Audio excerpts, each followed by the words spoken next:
C'était au tour de Hambourg d'accueillir les dernières manifestations anti-xénophobes et anti-immigration, preuve du clivage de la société allemande. Hier, dans le centre-ville, des dizaines de milliers de personnes ont protesté contre ce qu'elles considèrent comme une recrudescence de la xénophobie et une résurgence du nazisme, suite aux 2 jours de manifestations de l'extrême droite à Chemnitz. Le fascisme s'installe dans ce pays et la société civile doit agir maintenant pour prouver que nous sommes une démocratie forte. Je pense qu'il est particulièrement important en ce moment de descendre dans la rue pour envoyer un message contre le fascisme. Nous sommes une société cosmopolite. C'est ce que représente Hambourg et nous devons nous engager.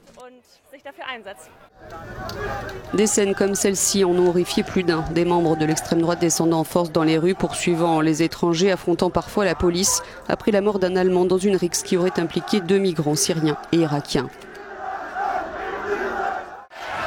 Depuis lors, la majorité silencieuse, la voix de la décence, a été invitée à s'exprimer.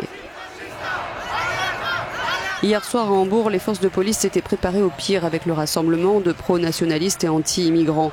Mais moins de 200 personnes se sont finalement montrées pour entendre leur porte-parole, un nombre bien inférieur à Chemnitz. Parmi elles, un membre du parti extrémiste AfD Alternative für Deutschland était présent pour de nouveau condamner la politique migratoire d'Angela Merkel.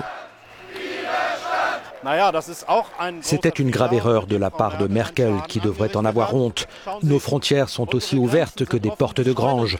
Nous ne demandons même pas qui entre ou de quel pays ils viennent. Nous ne demandons même pas de preuve d'identité. Les Allemands impliqués dans les violences de ces manifestations anti-migrants ne sont qu'une minorité, mais une minorité que la chancelière allemande ne peut plus ignorer après avoir dénoncé l'irruption de la haine dans la rue.